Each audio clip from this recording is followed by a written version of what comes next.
Postoje priče koje nikada ne nestanu iz javnosti. Ne zato što su šokantne, već zato što ostavljaju previše neodgovorenih pitanja.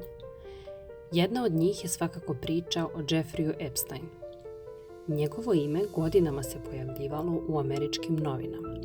Ne kao političar, ne kao javna ličnost, već kao čovek iz senke. Bogat, uticajan i gotovo nevidljiv. Ko je zapravo bio Epstein?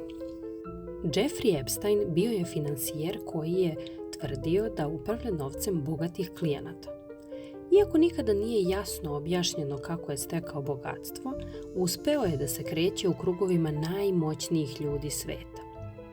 Njegovo ime se dovodilo u vezu sa političarima, članovima kraljevskih porodica, univerzitetskim profesorima i biznismenima.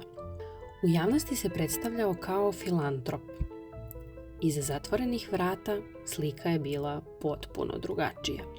Još sredinom 2000-ih godina pojavile su se ozbiljne optužbe protiv Epsteina.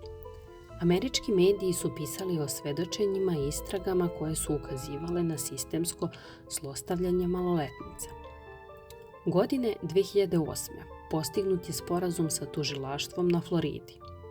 Sporazum koji je kasnije izazvao ogroman revolt javnosti jer je Epsteinu omogućio znatno blaže posljedice nego što se očekivalo. Mnogi su tada prvi put postavili pitanje da li je novac bio jači od pravde. Zatim su usledile godine tišine. Nakon tog slučaja Epstein se povukao iz fokusa javnosti. Nastavio je da putuje, da prima goste na privatnim ostrvima, da održava kontakte. Američki novinari su kasnije pisali da su institucije imale informacije, ali da nisu reagovale na vreme. Da li vam to zvuči poznato? Tišina je trajala godinama. Tek 2019. godine Epstein je ponovo uhapšen, ovog puta na saveznom nivou. Optužbe su bile ozbiljne, a slučaj je dobio globalnu pažnju. Mediji su tada počeli da povezuju stare dokumente, svedočenja i imena. Javnost je očekivala suđenje koje bi moglo da razotkrije širi sistem. To suđenje nikada se nije dogodilo. Epstein je preminuo u zatvorskoj ćeliji pre početka suđenja. Zvanični izveštaji govorili su o samoubistvu, ali niz propusta.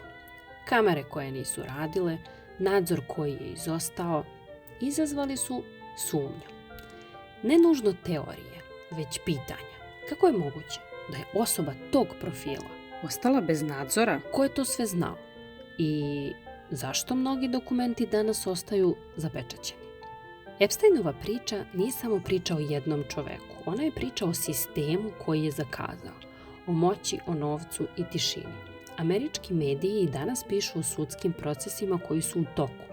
Ne protiv njega, već protiv onih koji su učestvovali ili znali. Istina možda nije potpuno izašla na videlo, ali jedno je sigurno. Ova priča još nije završena. Ovo je bila priča ispod površine. Ne da bi šokirala, već da bi podsjetila. Da pitanja ostaju čak i kada odgovori izostanu.